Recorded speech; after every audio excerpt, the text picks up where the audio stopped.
Selamat pagi Bapak Ibu Saudara-saudari yang dikasihi Kristus. Mari kita mengawali hari baru dengan mendengarkan firman Tuhan yang diambil dari Injil Lukas pasal 11 ayat 15 sampai dengan 26. Tuhan bersamamu.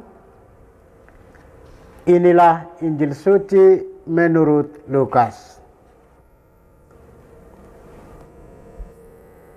Sekali peristiwa, setelah Yesus mengusir setan, ada beberapa orang yang berkata, ia mengusir setan dengan kuasa Beelzebul, kepala setan. Ada pula yang mencobai dia dan meminta tanda dari surga. Tetapi Yesus mengetahui pikiran mereka, lalu berkata, setiap kerajaan yang terpecah-pecah pasti binasa, dan setiap rumah tangga yang terpecah-pecah pasti runtuh. Jika iblis juga terbagi-bagi dan melawan dirinya sendiri, bagaimana mungkin kerajaannya dapat bertahan? Sebab kalian berkata bahwa aku mengusir setan dengan kuasa Beelzebul. Jadi jika aku mengusir setan dengan kuasa Beelzebul, dengan kuasa apakah pengikut-pengikutmu mengusir setan? Sebab itu, merekalah yang akan menjadi hakimu. Tetapi jika aku mengusir setan dengan kuasa Allah, maka sesungguhnya kerajaan Allah sudah datang kepadamu. Apabila seorang yang kuat dan bersenjata lengkap menjaga rumahnya, amanlah segala miliknya. Tetapi jika seorang yang lebih kuat daripadanya menyerang dan mengalahkannya, maka orang itu akan merampas perlengkapan senjata yang diandalkannya dan akan membagi-bagikan rampasannya.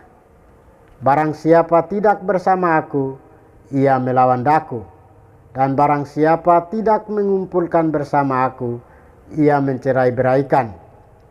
Apabila roh jahat keluar dari manusia, ia mengembara di tempat-tempat yang tandus, mencari perhentian. Dan karena tidak mendapatnya, ia berkata, aku akan kembali ke rumah yang telah kutinggalkan itu. Maka pergilah ia dan mendapati rumah itu bersih tersapu dan rapi teratur. Lalu ia keluar dan mengajak 7 roh lain yang lebih jahat daripadanya, dan mereka masuk dan tinggal di situ. Maka akhirnya keadaan orang itu lebih buruk daripada keadaannya semula. Demikianlah sabda Tuhan. Bapak Ibu Saudara-saudari yang dikasihi Kristus, tema kita hari ini adalah kuasa kegelapan itu ada, mitos atau fakta. Kuasa kegelapan atau setan bukanlah sebuah mitos. Setan itu sungguh ada dan nyata. Kekuatan kegelapan senantiasa mengintai dan mencari titik lemah dalam hidup manusia. Dan satu tujuan utama mereka adalah memisahkan kita dari kesatuan dengan Allah. Hal ini mau mengatakan kepada kita bahwa ketika kita berada dalam keadaan sehat, baik secara jasmani maupun rohani, kita dalam keadaan aman, damai, dan iman kita kokoh dan kuat, maka setan tidak akan menguasai kita dan sebaliknya. Ketika hidup kita terasa hampar, kosong, hidup dalam kekacauan, tidak ada damai di dalam diri kita, pada kesempatan itulah setan akan kembali kepada kita sebagai rumah kediamannya yang ia tinggalkan. kuasa kegelapan atau setan itu sesungguhnya musuh besar bagi para pengikut Kristus. Sebab mereka terus-menerus berusaha untuk menghancurkan iman kita. Mereka selalu mengatur strategi untuk memisahkan kita dari Kristus. Dalam bacaan Injil hari ini, Yesus membebaskan orang dari belenggu kuasa kegelapan. Yesus mengusir setan dengan kuasa Allah. Melihat hal itu, ada beberapa orang yang berkata, ia mengusir setan dengan kuasa Beelzebul, pemimpin setan. Mereka yang mengatakan demikian adalah orang-orang yang iri hati, karena mereka tidak mampu mengusir setan seperti dia. Pada dasarnya, mereka memang tidak suka dengan Yesus. Makanya mereka bisa menuduh bahwa ia mengusir setan dengan kuasa roh jahat. Yesus sungguh-sungguh mengusir setan dengan kuasa Bapanya. Dia sungguh menghadirkan kerajaan Allah yang membebaskan, yang menyelamatkan, menghidupkan bagi umat manusia. Dia melepaskan kita dan juga orang-orang yang terikat oleh kuasa kegelapan dan mengusir setan-setan yang menggoda dan memenjarakan kita umat manusia. Dia membawa kita pada kesatuan dengan dirinya dan dalam persatuan Bapa dan Roh Kudus. Ada pula yang meminta suatu tanda dari sorga kepadanya untuk mencobai dia. Akan tetapi Yesus sudah mengetahui pikiran dan hati busuk mereka. Maka ia dengan tegas mengatakan kepada mereka, setiap kerajaan yang terpecah-pecah pasti binasa, dan setiap rumah tangga yang terpecah-pecah pasti runtuh. Jikalau iblis itu juga terbagi-bagi dan melawan dirinya sendiri, bagaimanakah kerajaannya dapat bertahan? Sungguh berbahaya orang yang menyembah berhala dan mengikatkan diri pada kuasa-kuasa roh jahat. Sebab roh jahat itu akan berusaha untuk mengikat orang tersebut dengan aneka cara. Bahkan ketika orang itu sudah dilepaskan dari kuasa roh jahat melalui eksorsis. Demikian juga mereka yang pernah mengalami eksorsis karena pertahanan iman mereka lemah. Kelihaian dan siasat roh jahat adalah menunggu saat yang tepat. Sebagaimana tampak dalam pencobaan yang dialami Yesus di padang gurun.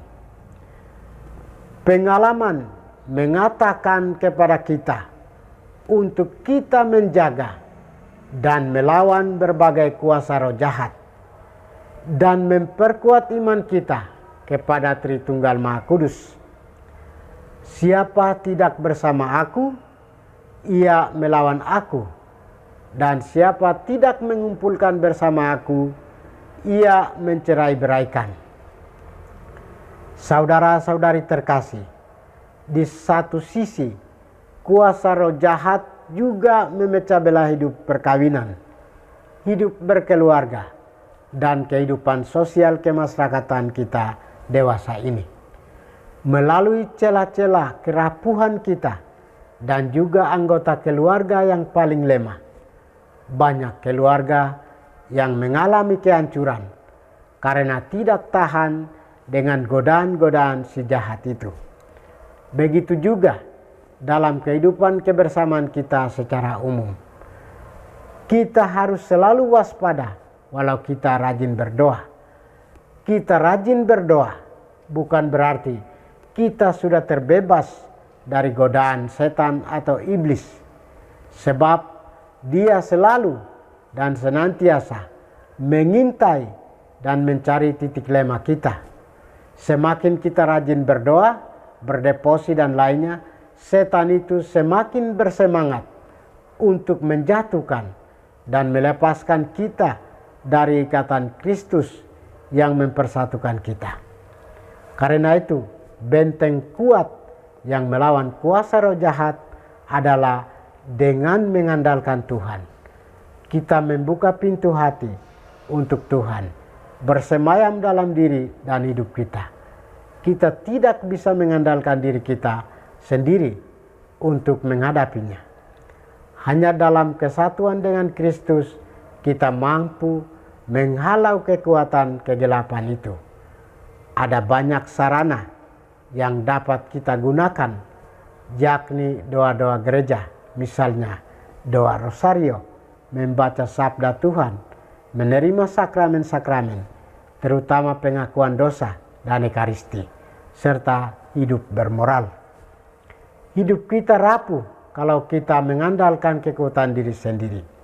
Sebaliknya, jika iman kita kuat, hidup kita akan menjadi kokoh dan tahan uji. Sebab sekuat apapun kuasa roh jahat, dalam kuasa Allah mereka akan dilenyapkan. Tuhan memberkati kita. Marilah kita berdoa. Tuhan, pagi ini kembali kami naikkan syukur dan permohonan. Terima kasih sudah menjaga kami saat tidur maupun bangun. Terima kasih untuk udara sejuk dan segar pagi ini. Bukalah mata hati kami, mampukan kami memandang kemurahan dan karya-Mu, serta memuji dan memuliakan-Mu melalui pekerjaan dan pelayanan kami hari ini. Bimbinglah kami selalu untuk menyadari kesalahan kami dan bertobat, sehingga kami sungguh rendah hati, mau membuka hati, dan siap menerima rahmat-Mu yang tinggal dalam hati kami. Kristus terang dunia, berkatilah keluarga kami, jadikanlah kami alat kasih-Mu, dan pantaskanlah kami menjadi hamba-Mu yang setia. Demi Kristus Tuhan dan pengantara kami. Tuhan bersamamu, semoga kita sekalian, orang-orang yang kita kasih dan doakan, seluruh aktivitas kita hari ini, dilindungi, dibimbing, dan diberkati oleh berkat Allah yang Maha Kuasa, dalam nama Bapa dan Putra dan Roh Kudus. Amin.